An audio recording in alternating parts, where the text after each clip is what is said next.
Okay, when and how to use delay. So we'll take this beat I'm working on here, the Amazonia beat, and take a few of the instruments and put some delay on it and talk about why. So we want to have a purpose for using delay, just like everything. We don't want to just do it just because we think we're supposed to or we heard about it. It's good to experiment, of course, but when it comes time to really mix the song, we want to have a reason. Like, we don't want to just throw something on just because. So we want to look at what elements in our beat here might benefit from having a delay put on them. The first most obvious one would be what I was just talking about in the previous example, would be the bells. Because they're so sparse, they hit so infrequently that you can fill in that space a little bit with some delays. So let's try that out. I'm going to grab the analog delay for this, and I will just solo it at first. That's a pretty nice rhythm like that. So rather than going for presets right now, I'm gonna just dial in some things here in a pretty basic way.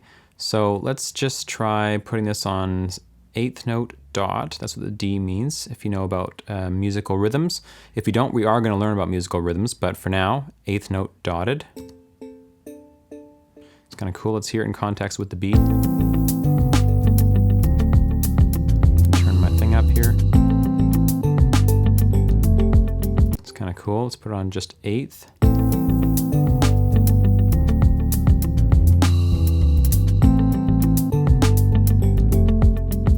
It's not bad. Let's go to quarters.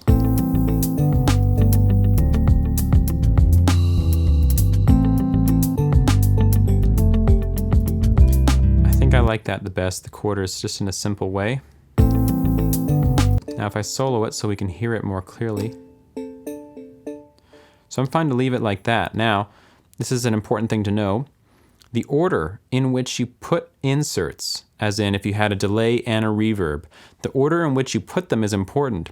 If you put the reverb first and then the delay, what will happen is you'll have the sound have a reverb, and then the delay will actually make echoes of the reverb too, which will make your reverb even bigger, which is probably not what you want.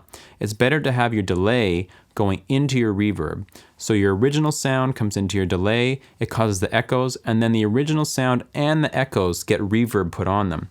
So for instance, I would come in here and come to room reverb and just grab something like that recital hall we had. And now, turn it up a little bit. So this is sounding really nice. Now we have the delay and the dry signal going into the reverb,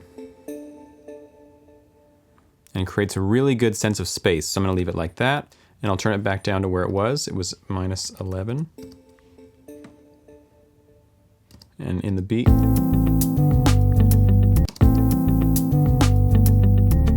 Now it's quite quiet, and that's because when you're using these effects, when you turn this mix up, which is the dry wet knob, now if I've gone to 50%, I'm at 50% of the original volume that I had. So I actually need to turn this up to compensate for this. I'm gonna bring this down a little bit, and then I'm gonna turn this up till it sounds good.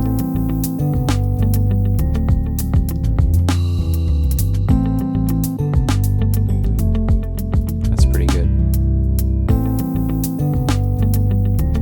All right, so now I'll go for some delay on these little guitars here. And I can use the analog delay again. That's kind of cool.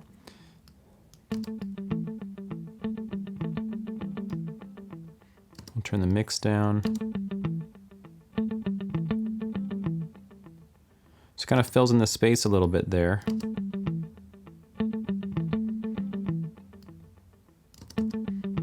And try a different pattern. If we go to 1/8 dotted. No, I like the quarter better. Let's hear it with the bells. Okay, and let's hear it with the mix.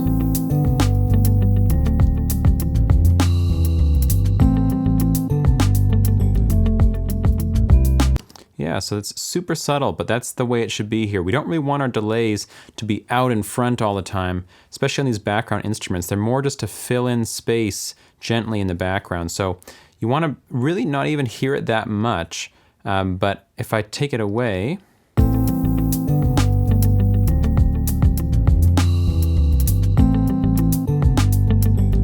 it's a little bit drier, a little bit less filled out.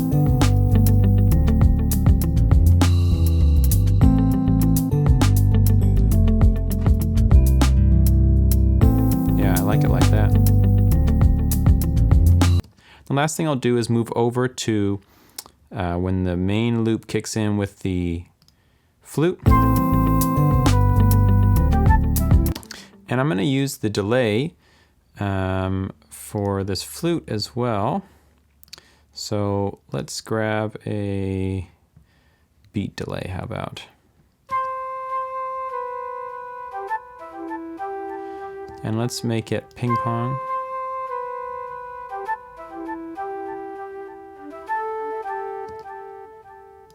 And let's go maybe. So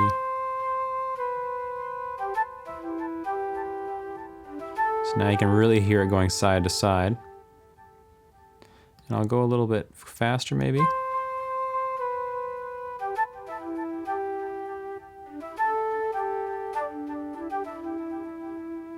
Let's hear it with the beat. I'll mute it a little bit with this high cut.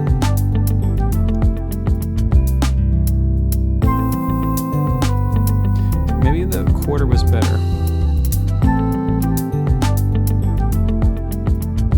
Yeah, I like that.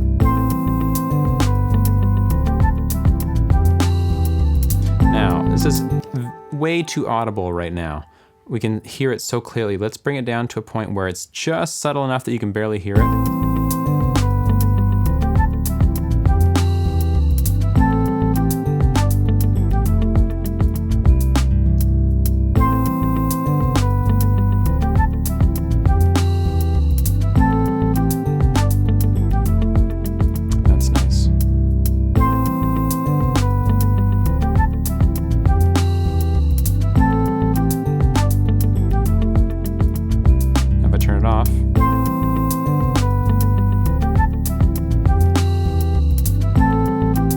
A little bit bland, kind of boring. Turn it back on.